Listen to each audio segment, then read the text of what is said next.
있지만. 네, 기도하겠습니다. 하나님, 감사합니다. 오늘도 하나님의 그 일하심의 이야기를 듣게 하시고 또 주님의 그 신실하심, 또 우리를 향한 아버지의 마음을 듣게 하시니 감사합니다.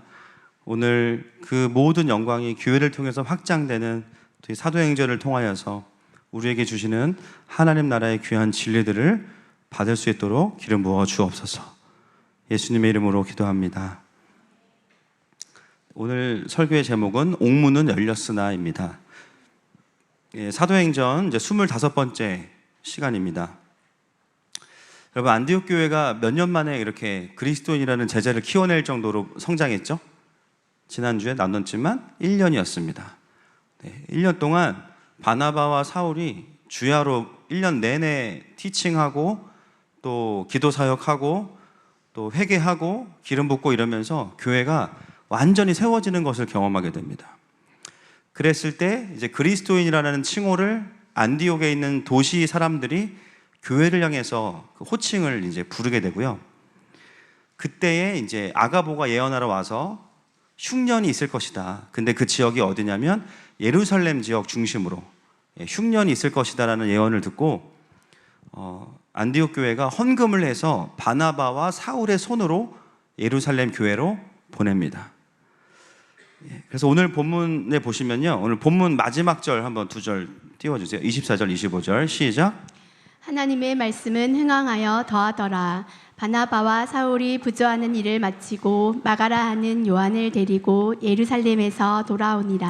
네, 여러분, 오늘 본문은요 사실은 없어야 되는 본문입니다. 스토리상. 왜냐하면 지난주에 바나바와 사울을 보냈거든요, 예루살렘 교회에.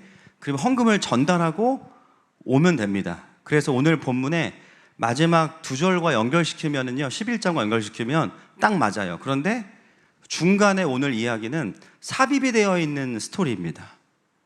여러분, 성경에서요, 흐름에 맞지 않게 갑자기 튀어나오는 스토리가 있는 본문들이 많아요. 그럴 때는 이 스토리는 이 텍스트를 기록한 사람의 의도와 기능이 있습니다. 오늘 왜 이 이야기를 여기에 삽입했을까? 그 스토리를 통해서 말하고 싶은 게 있는 거죠. 그래서 오늘 본문의 목표는 뭐냐면 왜 이 스토리를 우리에게 들려주는지를 우리가 캐치하는 것이 오늘 하나님의 음성을 듣는 것입니다. 그래서 오늘 본문을 보면 이제 1절부터 3절 말씀을 보겠습니다. 시작. 그때에 헤롯 왕이 손을 들어 교회 중에서 몇 사람을 해하려 하여 요한의 형제 야고보를 칼로 죽이니 유대인들이 이 일을 기뻐하는 것을 보고 베드로도 잡으려 할세. 때는 무교절 기간이라. 네, 이방의 안디옥에서는 엄청난 부흥이 있었지만 예루살렘 교회에서는 그 스데반 때보다 더 큰 핍박이 일어나고 있습니다. 여러분, 헤롯이 누구를 죽였습니까? 오늘 본문에 보니까 사도 야고보를 어떻게 죽였냐면 칼로 목을 베어 죽였습니다.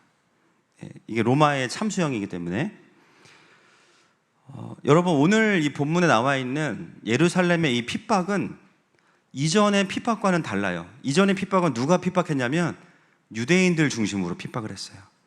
오늘의 이 교회를 향한 핍박은 뭐냐면 정치 지도자들이 대놓고 교회를 핍박한 겁니다. 권력을 가진 나라의 지도자들이 교회를 핍박하는 사건이 오늘 본문의 배경입니다. 오늘 본문에 나오는 헤롯은 우리가 알고 있는 아그리파 1세입니다. 이 아그리파 1세는 유대인의 혈통을 가지고 태어난 사람이에요. 그래서 그가 펼쳤던 사람들의 지지를 얻는 이 정책이 뭐냐면 이 유대 지역에서는 친유대주의 정책을 폈습니다. 그래야만 사람들이 이제 지지를 해주니까. 그런데 유대인들이 좋아하는 게 뭐냐면 기독교인들을 핍박하는 거예요. 그래서 이 아그리파 1세인 헤롯은 어떻게 했냐, 그 엄청난 야망을 가지고 있었기 때문에 유대인들이 좋아하는 기독교인을 핍박하는데요, 보니까 사도 야고보를 죽였더니 엄청 좋아하는 거예요, 사람들이. 그럼 이제 누구를 죽이자 하냐면은 베드로를 죽이자. 그래서 베드로를 잡아서 옥에 가두는데요, 이때가 언제냐면 무교절 기간이고요, 6월절이 아직 끝나지 않았습니다. 여러분, 이 아그리파 1세가요 유대주의적인 전통을 가지고 있다는 것을 어떻게 하냐면 그 절기를 지키면서 해요, 일을. 그러니까 유대인들이 보기에는 굉장히 독실한 유대교 신자로 보이겠죠. 너무너무 마음에 드는 거예요. 그래서 베드로를 잡아서 감옥에 가둡니다. 여러분, 오늘 본문의 이 시작은요, 지난주에 우리가 봤던 안디옥의 부흥과는 완전히 대조되는 분위기입니다. 지금 이 예루살렘에서 어떤 일이 벌어져요? 세상의 권력자들이 자기들의 정치적인 이익을 위해서 교회를 희생양으로 삼은 거죠. 여러분, 대표적인 로마 황제 누가 있습니까? 그렇게 했던 네로 황제가 있습니다. 로마의 내분을 밖으로 돌리기 위해서 기독교인을 프레임을 씌워가지고, 그죠? 갖다가 처형하고 죽이는 일들이 있었죠. 오늘 본문의 시작은요, 그래서 권력자들이 자신들의 어떤 정치적인 이념의 문제로 인해서 교회를 건드리는 사건으로 시작이 됩니다. 그러나 이것은 우리가 이제 알고 있어요. 단순히 어떤 정치적인 문제가 아니라 여러분, 이것은 영적인 전쟁입니다. 동의하십니까? 여러분, 이 세상에서 영적이지 않은 일은 하나도 없어요. 그런데 교회를 대놓고 핍박한다? 이것은 뭐냐면 바로 영적인 전쟁을 의미하고요. 이 권력을 갖고 있는 헤롯 뒤에는 누가 있냐면 당연히 정사와 권세를 사로잡고 있는 어둠의 주관자가 있는 것이죠. 본인은 자신의 정치적인 야망을 위해서 교회를 핍박하지만 그것을 조종하는 뒤에 있는 영은 악한 영들입니다. 그래서 이제 베드로가 갇히게 되는데 4절 말씀을 보겠습니다. 시작. 잡음에 옥에 가두어 군인 내식인 네페에게 맡겨 지키고 6월절 후에 백성 앞에 끌어내고자 하더라. 베드로를 감옥에 가두었는데 그냥 감옥이 아닙니다. 보면은요, 4명의 군인이 네 팀을 만들어서 24시간 지켜요. 그럼 어떻게 되냐? 6시간을 기준으로 팀이 바뀌어요. 2명이 어떻게 돼요? 양 옆에서 자기의 쇠사슬 수갑을 자기한테도 차고 베드로한테 차고, 또 이쪽 손에는 또 다른 군인이 자기한테 수갑을 차고 베드로에게 수갑을 차고. 그게 6절 말씀이에요. 시작. 헤롯이 잡아내려고 하는 그 전날 밤에 베드로가 두 군인 틈에서 두 쇠사슬에 매여 누워 자는데 파수꾼들이 문 밖에서 옥을 지키더니. 여러분, 이거는 완벽한 결박입니다. 완벽한 묶임이에요. 그러니까 조금도 움직일 수 없는 묶임이에요. 완전히. 여러분, 사망 권세의 특징이 뭐예요? 우리를 결박시켜요. 그죠? 옳은 일을 하는 것 같은데 결박당해 있어. 내가 맞아서 분노했는데 내가 묶여. 분노하면 할수록 더 묶여. 왜 그렇습니까? 원수들의 이 루틴이 이것입니다. 완전히 결박시켜서 아무것도 하지 못하게 만듭니다. 베드로 스스로의 힘으로는 이 감옥에서 나갈 수가 없어요. 여러분, 지금 어떤 상황이냐면 자기와 사역했던 야고보는 어제 처형당했어요. 목이 잘렸어요. 자기는 잡혀있고 아무것도 할 수 없는 상황에서 시간이 흐르면, 내일이면 6월절인데요, 그날이 지나면 자기도 똑같이 사형을 당합니다. 그러면 개인적인 두려움도 있지만 교회는 또 어떻게 해요? 여러분, 잠이 오시겠습니까? 근데 여러분, 여기 6절에 보면요, 베드로가 뭐하고 있냐면 자고 있습니다. 대단한 것 같아요. 그렇죠? 이 상황에서 잠이 온다. 와.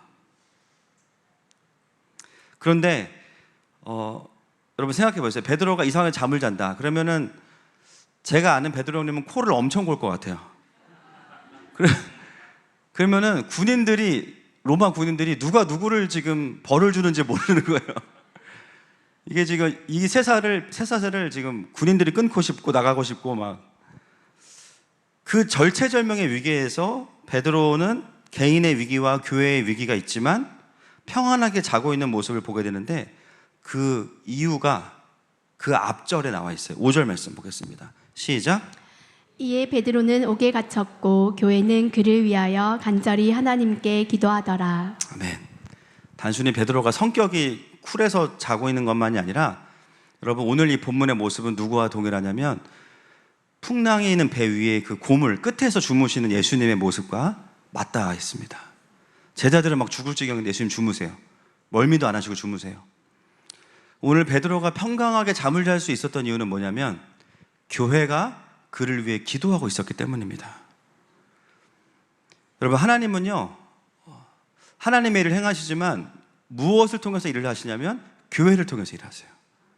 교회의 무엇을 통해 일하십니까? 교회의 기도를 통해 일하십니다. 교회가 그를 위해서 기도할 때 아무런 상황의 변화가 없어요. 지금 베드로는 여전히 결박돼 있고 내일이면 사형은 집행이 될 거고 교회는 위기에 처해 있는데 아무런 변화가 없지만 교회가 그를 위해 기도하고 교회를 위해 기도할 때 어떤 일이 벌어졌냐? 하나님께서 제일 먼저 행하신 일은 베드로의 심령 안에 평강을 심으셨습니다. 베드로가 평안한 거예요. 여러분, 우리가 어떤 상황들을 놓고 기도할 때 하나님의 인도하심을 구할 때 상황이 바뀌지 않았어요, 아직. 그러나 가장 먼저 오는 응답이 뭐냐면 평강이에요. 아, 이 문제는 하나님이 하시겠구나. 길은 안 보여. 앞은 안 보여. 똑같아요. 그러나 하나님이 하시겠구나.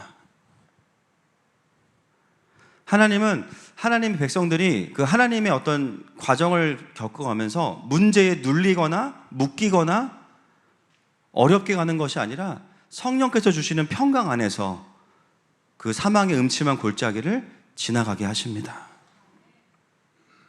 여러분, 베드로를 보세요. 정말 아무 걱정 없이 주무시고 있습니다.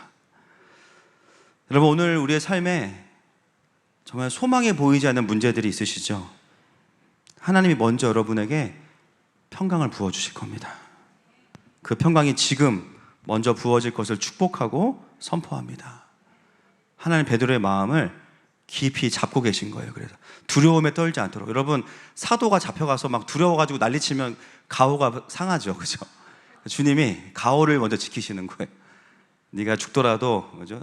스데반 같이 가자. 그러면서 먼저 평강이 있을지어다. 그리고 그 마음에 딱 평강을 주시고 나서, 자, 두 번째, 그가 평안한 이유가 있습니다. 이것은 과거의 사건과 연결되어 있는데, 여러분, 베드로는 전과 1범이 아니죠. 아시죠? 네, 물론 본인이 잘못을 해서 들어간 것은 아니지만 경험이 여러 번 있습니다. 사도행전 5장 우리가 지나온 본문인데, 시작. 대제사장과 그와 함께 있는 사람 즉 사두개인의 당파가 다 마음에 시기가 가득하여 일어나서 사도들을 잡아다가 옥에 가두었더니 주의 사자가 밤에 옥문을 열고 끌어내어 이르되 가서 성전에 서서 이 생명의 말씀을 다 백성에게 말하라 하매. 아멘. 이미 베드로는 탈옥의 전문가입니다. 감옥 돌파의 기름이 부어져 있는 사람이 베드로입니다. 그리고 제가 보니까 천사들도요, 자기 전공 분야가 있는 것 같아요. 보니까 여러분, 패싸움 전문가 누굴까요? 미가엘입니다. 전쟁하는 전사 미가엘이고, 그 다음에 좋은 소식 전하는 전문가는 가브리엘. 그렇죠. 그리고 탈옥하는 쇼생크 엔젤 팀스가 있어요. 그들이 이분들입니다. 보니까 여러분, 베드로만 탈옥을 한 게 아니고 나중에 누구도 탈옥해요. 바울도 한번, 그죠? 빌립보에서 한번 옥문이 열리는 경험을 하죠. 보니까 탈옥 전문 엔젤스가 있어요. 팀들이 있어. 베드로의 마음 안에는 지금 이 상황이 평안한 이유는 뭐냐면 자포자기가 아니고요, 한 번 경험을 했어요. 하나님 뜻이면 무조건 난 나간다. 그리고 교회가 기도하고 있으니까 나는 일단 주님께 맡기고 그냥 이제 완전히 신뢰하고 나는 그냥 자자. 그렇게 딱 평강이 있는 거예요. 나중에 이 탈옥의 기름 부으심이 또 사도 바울에게 이제 임파테이션 되고 그런 일이 있는데, 놀랍게도 교회가 기도할 때 그것이 하나님의 뜻에 합하니까 하나님께서 어떻게 하세요? 그 유명한 쇼생크 엔젤스를 보내는 거죠. 7절 보겠습니다. 8절까지 시작. 호련히 주의 사자가 나타나매 옥중에 광채가 빛나며 또 베드로의 옆구리를 쳐 깨워 이르되 급히 일어나라 하니 쇠사슬이 그 손에서 벗어지더라. 천사가 이르되 띠를 띠고 신을 신어라 하거늘 베드로가 그대로 하니 천사가 또 이르되 겉옷을 입고 따라오라 한대. 네. 호련히 주의 사자가 나타나서 빛이 나더니 베드로의 옆구리를 쳐서 깨웁니다. 네. 여러분, 오늘 이 제가 설교의 큰 방향이 뭐냐면 이 스토리가 왜 여기에 이렇게 자세하게 있냐라는 거예요. 그래서 오늘 이 상세한 기록을 보면서 여러분이 캐치를 하셔야 됩니다. 일단은 뭐예요? 여러분, 교회가 기도할 때 다니엘만이 아니라 교회가 기도할 때 누가 움직여요? 하나님이 누구를 움직이세요? 천사들을 보내십니다. 그죠? 오늘도 출동했어요. 누가가 오늘 이 탈옥의 이야기를 전처럼 그냥 뭐 감옥 밖으로 나왔더라 짧게 하는 게 아니라 상세하게 기록하는 이유가 있어요. 뭘 이야기하고 싶은 걸까를 잘 보십시오. 탈옥의 장면에서 강조되고 있는 게 있습니다. 베드로의 행동입니다. 여러분, 베드로는요, 어떤 사람이에요? 굉장히 빠르고 능동적인 사람이거든요. 근데 오늘 베드로가 어떻게 움직이냐면 굉장히 느리고 수동적이에요. 천사가 벌써 왔으면 눈치를 채야죠. 또 나를 감옥에서 빼주시는군 하고 다다다다 달려가야 되는데, 베드로가 어떻게 하냐면 굉장히 수동적이니까 천사가요, 답답한 거야. 옆구리를 치고 신을 신어라, 허리띠를 해라, 겉옷을 입어라, 밖에 춥다, 따라와라, 하나하나를 다 설명해서 데리고 가고 있어요.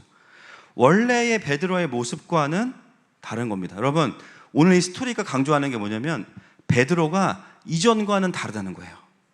영적으로 약간 완전히 다친 것은 아니지만 둔감해져 있습니다. 그거를 말하고 있어요. 자, 9절 말씀 보겠습니다. 시작. 베드로가 나와서 따라갈새 천사가 하는 것이 생시인 줄 알지 못하고 환상을 보는가 하니라. 전 같으면 이미 고넬료 때도요, 환상 보고 다 움직인 사람이에요. 근데 지금 보면 꿈인지 생시인지 모른다는 거죠. 그것은 뭐냐면 잠에서 덜 깼다라는 말뿐만이 아니라 영적으로 베드로가 뭔가 이전과 같지 않다라는 거예요. 물론 나중에 다시 회복을 하겠지만 지금 베드로의 상태는 그렇다는 거죠. 천사가 교회의 기도를 듣고 하나님께서 모든 것을 응답해 주셨지만 그 기적의 의도를 알아차리고 재빨리 반응하지 못하는 베드로를 우리에게 보여줍니다. 그리고 나중에야 깨닫게 되죠. 11절 보겠습니다. 시작. 이에 베드로가 정신이 들어 이르되 내가 이제야 참으로 주께서 그의 천사를 보내어 나를 헤롯의 손과 유대 백성의 모든 기대에서 벗어나게 하신 줄 알겠노라 하여. 아멘. 우리도 알고 있는데 본인이 늦어요. 나중에서 천사가 떠나고 나서야 길거리에 나와 있는 자기를 보고 와, 하나님이 나를 구원하셨네? 이렇게 반응하고 있죠. 자, 그 다음 장면을 또 보겠습니다. 12절 시작. 깨닫고 마가라 하는 요한의 어머니 마리아의 집에 가니 여러 사람이 거기에 모여 기도하고 있더라. 깨달았다는 건 뭐냐면 하나님께서 하신 것을 깨닫고 베드로가 이제 가는데 어디로 가냐면요, 그 시간에 공동체가 모여서 기도하는 장소가 루틴하게 정해져 있는 거예요. 어디입니까? 마가의 다락방입니다. 정확하게는 그 등본을 떼면 아시겠죠? 마가의 어머니의 집이죠. 마가의 어머님의 집에 다락방이에요. 거기가 바로 성령 강림 사건이 있었던 곳인데 그 이후로 거기가 기름 부으심이 있으니까 기도처가 된 거예요. 베드로는 그때서야 깨닫습니다. 이번에도 교회가 기도했구나. 그리고 기도하고 있는 사람들에게 가요. 이 부분을 제가 봤을 때 굉장히 불필요하다고 느꼈는데 또 자세하게 기록했어요. 자, 13절 14절 시작.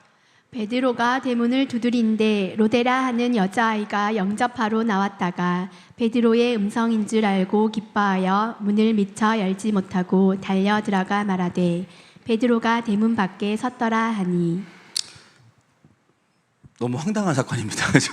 베드로가 왔어요. 그래서 이제 문을 열어줬는데 베드로가 있으니까 그럼 지금 굉장히 위험한 상황에 빨리 들어오라고 해야 되잖아요. 근데 로데가 기뻐서 들어가는 거예요. 베드로는 계속 문 밖에 서 있어요. 너무 놀라서 여러분, 베드로가 왔습니다. 사도 베드로가 어떻게 또 왔어요? 막 얘기했는데 15절 반응 시작. 그들이 말하되 내가 미쳤다 하나 여자아이는 힘써 말하되 참말이라 하니 그들이 말하되 그러면 그의 천사라 하더라. 믿어요, 안 믿어요? 오히려 뭐라 그래요? 미쳤다 그래요. 오히려 그 로데 보고, 로즈라는 이게 장미란 뜻이거든요. 너 미쳤다. 그 여자아이가 참이라고 말했더니 뭐라 그러냐면 그러면 그의 천사일 거야. 여러분, 그의 천사가 뭐냐면, 여러분, 모든 사람에게 하나님께서 천사들을 보내시는데, 그렇죠? 근데 베드로의 천사가 왔다는 것은 뭘 의미하냐면 유대의 전통에서는 그 사람이 죽었다는 얘기입니다. 그러니까 이 기도하는 사람들은요, 기도를 어떻게 했을까? 하나님, 사도 우리 베드로를 제발 구원해 주세요. 그리고 교회를 보호해 주세요. 기도해 놓고선 그 기도의 응답으로 천사들이 가서 베드로를 빼왔는데 미쳤다 그러는 거예요. 그리고 만약에 봤다 그러면 그건 그의 천사일 거야. 기도를 해놓고 믿지 않고 있어요. 기도를 해놓고 기대하지 않고 있어요. 기도는 왜 하냐? 그냥 루틴이에요. 습관이에요. 여러분, 기도의 묘미는 응답에 있습니다. 할렐루야. 어떤 응답이든지 기도하면서 하나님과 교제하고 하나님이 그것을 다루어 가시는 것을 볼 때 우리가 야, 이거 정말 너무 신난다 이렇게 느끼는데요. 기도를 하고 있는데 이미 기도를 믿고 있지 않아요. 여러분, 이 교회는 다른 교회가 아니고 예루살렘 교회입니다. 강력한 성령의 그 임재를 체험하고 즉각적으로 아픈 자들을 고치고 귀신 들린 자들을 내어 쫓고 사람들을 자유케 했던 교회가 예루살렘 교회인데, 시간이 지나고 나니까 어떻게 됐어요? 이 교회가요, 기도하는데 믿지 않고 기도하고 있어요. 그리고 어떻게 돼요? 하나님의 일하심을 받아들이는 게 아니라 자기 생각에 옳은 대로 현실을 왜곡시켜. 베드로가 왔는데 천사라고 이야기해요. 여러분, 오늘 이 자세한 이야기들을 쭉 기록하는 이유를 점점 여러분 이제 알아차리고 계시죠? 지금 누가는 무엇을 보여주고 있냐면, 사울과 바나바가 안디옥에서 부흥이 일어나서 예루살렘 교회를 도와주러 갔는데, 그때에 예루살렘 교회에 흉년과 핍박이 있었지만 그거보다 더 심각한 문제가 뭐라는 거예요? 예루살렘 교회의 영적인 상태입니다. 그걸 보여주고 있는 거예요. 그 어떤 교회보다 영적으로 민감한 베드로와 예루살렘 교회가 완전히 영적으로 닫혀 있는 것은 아니지만 이전과는 달라진 모습을 보여주고 있어요. 자, 16절과 17절 보겠습니다. 시작. 베드로가 문 두드리기를 그치지 아니하니 그들이 문을 열어 베드로를 보고 놀라는지라. 베드로가 그들에게 손짓하여 조용하게 하고 주께서 자기를 이끌어 옥에서 나오게 하던 일을 말하고 또 야고보와 형제들에게 이 말을 전하라 하고 떠나 다른 곳으로 가니라. 베드로가 계속 문을 두드립니다. 안에서는 자기들끼리 막 옥신각신 난리가 났어요. 베드로는 계속 밖에 있고 군인들은 계속 쫓아와요. 결국에는 어떻게 됐냐면 옥문은 열렸지만 교회의 문은 안 열렸어요. 이게 굉장히 아이러니한 현실입니다. 옥문은 열려서 베드로가 나왔지만 공동체 안으로는 못 들어가고 문 밖에서 이야기해요. 여러분 조용하시고, 지금 내가 이 감옥에서 나온 이 사건을 야고보와 형제들에게 전하세요. 여러분, 이 야고보가 어떤 야고보죠? 사도 야고보가 아니고 예수님의 형제입니다. 형제 야고보. 그 당시 예수님의 형제 야고보는 장로들 중에 회장이었어요. 그래서 교회에 알리라고 이야기하는 겁니다. 이 사실을 교회에 알리고 나는 위험하기 때문에 예루살렘을 좀 떠날게, 이렇게 돼요. 옥문은 열렸는데 정작 베드로는 공동체 안으로 들어가지 못하고, 지금 여러분 사도는요, 교회가 어려울 때는 교회를 지켜야 되는 사람이에요. 교회가 가장 어려운데 교회를 못 지키게 됐어요. 사도가 떠나게 됩니다. 사도의 부재가 발생하게 돼요. 그 어느 때보다 교회가 이 사도가 필요하고 그 강력한 기름 부으심과 그 베드로의 존재, 교회를 지켜줘야 되는데 지금 교회가 흉년과 정치적인 탄압으로 어렵잖아요. 그런데 자기마저도 교회를 지킬 수 없는 상황이 돼버린 거예요. 이게 예루살렘 교회의 그 당시의 영적인 현실이었습니다.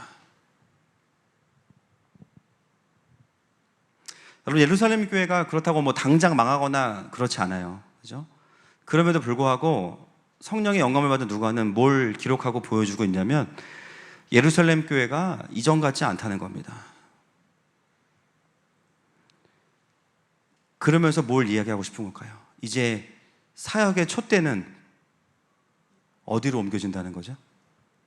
이방의 안디옥 교회로. 그게 오늘 본문의 의도입니다.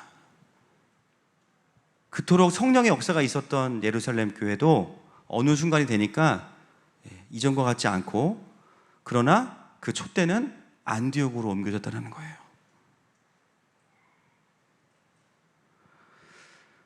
어떻게 보면 참 슬픈 이야기죠. 서글픈 이야기입니다. 자, 그리고 나서 그 뒤에 스토리가 또 나오는 스토리가 있습니다. 19절 시작. 헤롯이 그를 찾아도 보지 못하매 파수꾼들을 신문하고 죽이라 명하니라. 헤롯이 유대를 떠나 가이사랴로 내려가서 머무니라. 여러분 19절부터는 뭘 이야기하냐면 하나님은 하나님이시다입니다.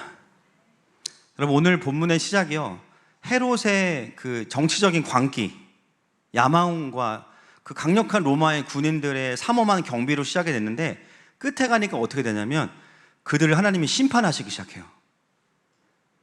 네가 뭔데 교회를 건드려? 너 죽었어 이제. 네가 뭔데 하나님의 나라의 반대편에 서 있어? 하나님의 공의가 임해버립니다. 어떻게 돼요? 헤롯이 로마 군인 그 베드로를 찾다가 못 찾으니까 열받아가지고요, 다혈질이거든요. 파수꾼들을 죽여버려요. 파수꾼들은 코 고는 거 듣고 괴로워하는 거밖에 없어. 자기들은 자기가 뭘 잘못 시킨 대로 했을 뿐인데 파수꾼들을 죽여버려. 너네가 책임이 있다. 여러분 하나님은 하나님이십니다.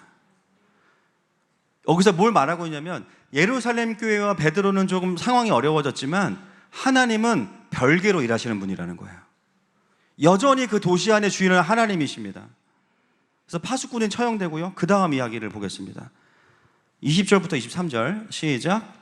헤롯이 두로와 시돈 사람들을 대단히 노여워하니 그들의 지방이 왕국에서 나는 양식을 먹는 까닭에 한 마음으로 그에게 나와 왕의 침소 맡은 신하 블라스도를 설득하여 화목하기를 청한지라.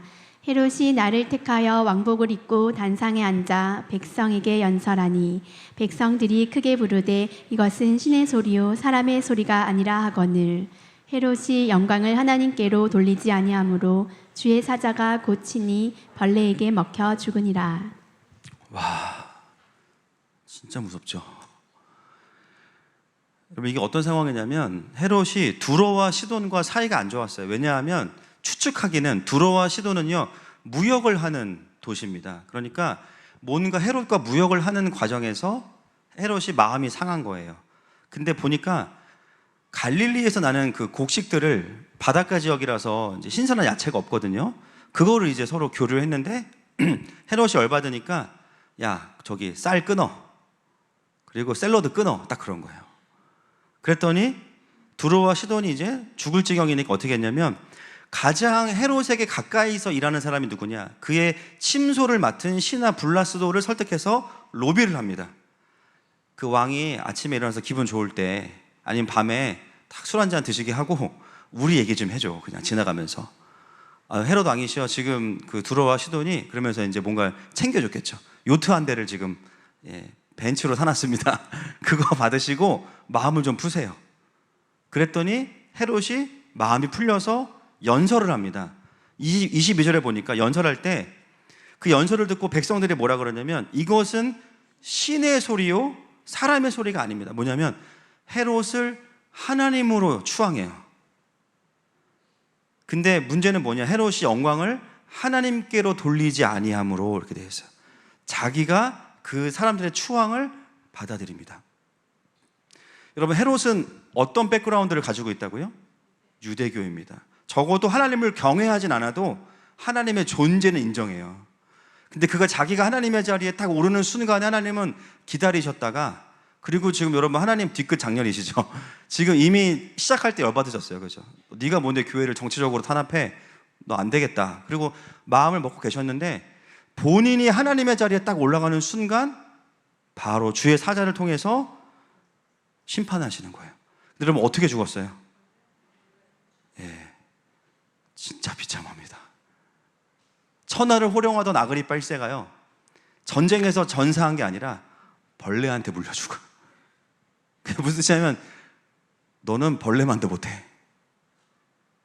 이 자체가 메시지가 있어요. 여러분 천하를 호령하는 그 알렉산더 대왕이 어떻게 죽었습니까? 모기한테 물려서 죽었습니다. 말라리아로. 아무것도 가진 게 없이 손을 바깥에 내밀고 관 밖에 내밀고 죽었죠. 여러분 사람 중에 누가 헤롯을 죽일 수 있겠어요? 아무도 죽일 수 없습니다. 하나님 어떻게 하셨냐면 황당하게 누구의 책임을 물을 것도 없이 벌레에게 먹혀서 죽게 하셨어요. 이 뒤에 나오는 메시지는 뭐냐면 하나님과 예루살렘 교회가 좀 분리되어 있어요. 지금 여러분 하나님은 교회를 통해서 일하시지만 그러나 무조건적으로 그렇게 하시는 게 아니에요. 때로는 교회가 영적으로 둔감해지만 하나님은 그 상황에서도 하나님 스스로 하나님의 일을 행하십니다. 그래서 우리도 긴장해야 돼요. 그죠? 야, 우리가 교회야, 예수님의 몸이야, 우린 마음대로 해도 돼, 이게 아니라 우리야말로 하나님을 경외해야 되고, 거기에 문제가 없는 한 하나님은 교회를 보호하십니다. 그래서 교회는 함부로 건드리는 게 아니에요. 그래서 예루살렘 교회는 이전 같지 않지만 하나님은 하나님을 하고 계신 거예요. 그리고 25절에 짧게 나오지만 또 중요한 부분이 있습니다. 시작. 바나바와 사울이 부조하는 일을 마치고 마가라 하는 요한을 데리고 예루살렘에서 돌아오니라. 돌아오는 길에 그냥 돌아오지 않고 누구를 데려옵니까? 마가를 데려옵니다. 여러분, 제가 엄마들 질문해 볼게요. 학원 보낼 때 아무 데나 보내요? 아니면은 3박 4일 알아보고 보내요? 다니는 애들 10명 이상 만나보고 보내시죠? 지금 마가를 사울과 바나바의 손에 안디옥으로 보낸다는 것은 뭘 의미할까요? 지금 누구의 집에서 기도 모임하고 있었어요? 마가의 어머니. 마가의 어머니 권사님, 그죠? 여러분, 권사님은 압니다. 기도하는 권사님들은 다 알아요. 아, 이거 촛대가 옮겼구나. 근데 나는 권사요. 나는 못 움직여. 어떡하냐? 지금 안디옥 그 부흥에 여러분 사울과 바나바가 와서 가만히 있었겠어요? 안디옥에 있었던 일을 다 얘기했겠죠. 그러니까 마가의 어머니가 듣다 보니까 여기 있으면 우리 아들이 안 될 것 같아. 사울을 조용히 바나바를 불러서 또 이제 친척 관계니까 조용히 저기 삼촌 따라가라. 조카 좀 가는 길에 데리고 가서 거기서 그 영적인 부흥을 경험하는 그곳에서 좀 마가를 키웠으면 좋겠다. 여러분, 마가는 평상시에 어땠는지 알 수 있습니다. 그렇죠? 나중에도 이제 사울이 마가 때문에 열받는데, 마가는 제가 봤을 때는 금수저로 태어나서 모태신앙, 그죠? 그러니까 어떻게 부족한 게 없으니까 다루어지지 않은 내면과 천방지축. 그래서 이런 굉장히 집에서도 처치 곤란한 사람이고, 교회에서도 교회를 곤란하게 하니까 처치 곤란이에요, 그렇죠? 교회를 곤란하게 하는 사람인 거야. 그러니까 마가를 어떻게 할 방법이 없는데 지금 예루살렘 교회가 상태가 안 좋으니까 더 힘든 거예요, 지금. 어떻게 해요? 바나바가 왔으니까 야, 삼촌 따라가라. 그래가지고 안디옥 교회로 보냅니다. 그래서 나중에 사울이 아마 그때부터 이제 마가를 알아본 거죠. 저거 싸가지 없는 놈, 저거 데리고 사역하다가 나 진짜 죽일 것 같은데 막 그러는데. 근데 그걸 같이 가려고 하니까 바나바랑, 그러니까 저는 이제 바나바도 이해도 되고 사울도 이해가 돼요. 마가가 문제가 있어요. 근데 여러분, 더 놀라운 건 뭐냐면 나중에 마가가 어떻게 돼요? 바뀌잖아요. 바뀌어요. 그리고 나중에 사울이 뭐라 그래요? 바울이 내 사역에 유익하다고 이야기해요. 그리고 마가복음을 기록하죠. 그러니까 마가의 영적인 여정의 출발은 이때부터입니다. 누가가 그걸 놓치질 않아요. 그래서 성경 안에는 모든 세대의 리더십이 교차되는 이야기들이 다 믹스드 돼 있어요. 출애굽할 때 여호수아 같이 있다가 나중에 여호수아가 리더가 되고, 마가도 마찬가지입니다. 여러분, 오늘 본문 전체를 통틀어서 가장 득템한 사람이 누구일까요? 마가입니다. 그죠? 본인은 잘한 게 아무것도 없고 그냥 금수저로 태어난 철부지일 뿐인데 잘한 게 한 가지 딱 있어. 그의 인생에 뭐냐? 안디옥으로 유학 간 거예요. 영적으로 어두워지는 공동체에 있지 않고 하나님의 일하심이 분명하고 거기에 순종하고 따라가는 공동체로, 뭐 밀려갔든 끌려갔든 엄마가 뭐 돈 줄게, 한 달에 얼마 줄게 갔든 상관없어요. 결국은 그 하나님의 일하시는 장소로 간 것 자체가 마가의 인생의 엄청난 축복의 시작이었습니다. 그의 인생에 대해 반전을 경험하고 결국은 마가복음을 기록하는 귀한 제자가 된 거죠. 여러분, 우리의 삶에서 내가 상태가 좋든 나쁘든 환경이 어떠하든지 간에 불변의 진리가 있어요. 하나님께서 일하시는 현장을 간다는 거예요. 가서 아무것도 안 해도 가서 나는 거기에 버틴다입니다. 그러면 어떻게 되냐? 은혜의 부스러기가 옵니다. 왜냐면요, 그 현장에 간 것 자체가 순종이기 때문이에요. 여러분, 다음 주에 저희 교회가 이제 부산에 교회에 모여서 북한의 하늘을 여는 기도회에 참여를 합니다. 오늘 아침에 이제 김 목사님 얘기 들어보니까 9개인가요? 7개인가요? 팀이.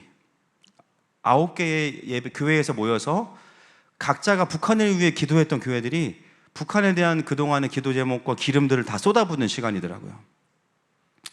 평일날 수요일날 가서 밤을 새서 예배하고 다음날 6시 반에 우리가 예배를 인도한다. 저는 이게 가능할까? 근데 저희 공동체에서 14명이 갑니다.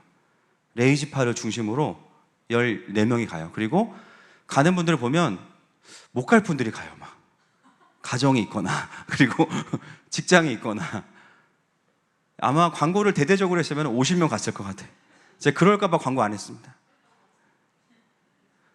그리고 예배팀이 이따 가야 되기 때문에 예배팀 중심으로 저희 교회가 스타렉스가 한 대밖에 없어요. 그렇죠? 그리고 앞으로 모든 차를 사실 분은 카니발 사십시오. 그래서 이거 불길한 거예요. 디나미스 105명수로 했잖아요. 지금 우리 교회는 지금 뭘 해도 다 100명 단위인데 이제 이거 그때 교회가 비겠다. 너도 막 간다고 하시니까. 근데 가는 분들을 보면 다 어떤 마음이냐면 뭐 체력이 남아서 가고 이런 분들 아무도 없습니다. 그 역사적인 현장에 내가 가서 같이 기름을 붓겠다는 거야. 그리고 그 은혜를 나도 받겠다는 거예요. 할렐루야. 여러분, 신앙생활은요, 하나님의 은혜 안에서 침노하는 겁니다. 침노하는 겁니다. 땅을 정복하는 겁니다. 은혜가 있는 자리에 무조건 발을 디디는 거예요. 마가는 자기가 동의해서 갔는지 아닌지는 모르겠지만 그 하나님의 일하심의 현장에 갑니다. 여러분, 우리가 여름 수련회가 이제 계속 진행이 됩니다. 다음 주부터는 히즈웨이브도 있어요. 청소년 집회도 있고, 남양주에서 이제 전국 수련회 하는데 저는 개인적으로 우리 성도분들 많이 오셨으면 좋겠어요. 오셔서 기도 시간에 아이들 우리가 사역하면 좋겠어요. 그리고 또 우리 초동부 수련회, 또 남아있는 교육부 수련회들, 그죠? 그리고 수요일 날 우리 한동대 그 학생회장 와서 기도 부탁하고 갔잖아요. 하나님이 이 친구에게 정말 또 깊은 회복을 주셨고, 가면서 목사님 다음 회장을 벌써 다 찍어놨는데 10월에 기도 받으러 오겠습니다. 그래서 여기가 약간 라마나요 같은 분위기가 됐어요. 그 흐름을 이어갈 다음 회장을 벌써 준비하고 있더라고요. 그리고 다음 학기에 그 총학생회가 한 70명 되는데 그 아이들을 위한 수련회를 저희 교회에 부탁을 했습니다. 그래서 정말 그 지금 한 7,000명 된대요. 근데 그 중에 한 70명이면 1%입니까? 네.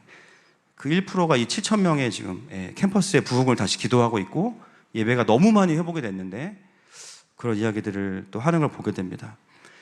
여러분, 이미 저희가 또 선교도 나가잖아요. 그렇죠? 일본과 튀르키예로 이미 하나님께서 하늘마음 교회를 그렇게 훈련하셨고, 할렐루야, 정말 도시 안에 그 부흥의 현장으로 계속 부르고 계시는 것 같아요. 공동체에도 하나님의 부흥이 있지만, 여러분, 그런 기회가 올 때마다 기쁨으로 갈 수 있기를 축복합니다. 거기에 가면요, 사람을 보는 게 아니에요. 하나님의 일하심을 보는 거예요. 그리고 여러분의 가정과 직장이 동일한 그런 부흥의 현장이 되기를 축복합니다. 말씀을 좀 정리하려고 합니다. 여러분, 오늘 이 본문의 기능이 무엇이었는가? 왜 예루살렘에 흉년이 오고 왜 핍박이 왔을까요? 여러분, 그게 중요한 게 아니라 거기에 반응하고 있는 사도 베드로와 예루살렘 교회를 보여주면서 이 은혜가 시작된 공동체였지만 이 공동체가 쉽지 않을 때 하나님은 하나님의 일을 하시면서도 사역의 촛대를 옮기신다는 거예요. 그것이 바로 안디옥이라는 것이죠. 그래서 13장부터 보면 이제는 안디옥 교회와 사울을 중심으로 한 강력한 킹덤의 역사들이 일어나는 것을 보게 됩니다. 여러분, 흉년이 있어서 핍박이 와서 교회가 어려운 게 아니에요. 영적으로 민감하지 못하기 때문이에요. 여러분, 어떤 목회자도 영원할 수 없어요. 어떤 교회도 영원할 수 없어요. 하나님의 나라만 영원합니다. 영적으로 둔감해지고 기도하는데 기대감이 없고, 그렇다면 하나님은 그 교회를 죄송하지만 쓰실 수가 없습니다. 그럼에도 불구하고 하나님은 여전히 하나님의 일을 하고 계십니다. 여러분, 하나님께서 예루살렘을 버린 게 아니에요. 예루살렘이 떨어져 나간 겁니다. 그리고 그 하나님의 마음 안으로 누가 들어왔냐면 사울과 바나바와 안디옥이 들어온 겁니다. 여러분, 여러분의 삶은 지금 어떠십니까? 저는 개인적으로 저희 공동체가 점점 더 안디옥과 같이 하나님의 마음 안으로 들어가고 있다고 믿습니다. 혹시나 말씀을 듣는 가운데 내가 좀 베드로같이 예루살렘 교회같이 믿음이 없었구나, 영적으로 둔해졌구나, 이 시간 성령께서 여러분의 눈과 귀를 다시 열어주실 거예요. 여러분, 이렇게 기도하셨으면 좋겠어요. 주님, 저를 마가와 같이 안디옥으로 데려가 주세요. 하나님, 우리 하늘마음교회를 그 안디옥 교회같이 세워주세요. 이 시간에 이 찬양하며 나아갈 때 주님께서 우리에게 놀라운 일들을 행하실 것입니다.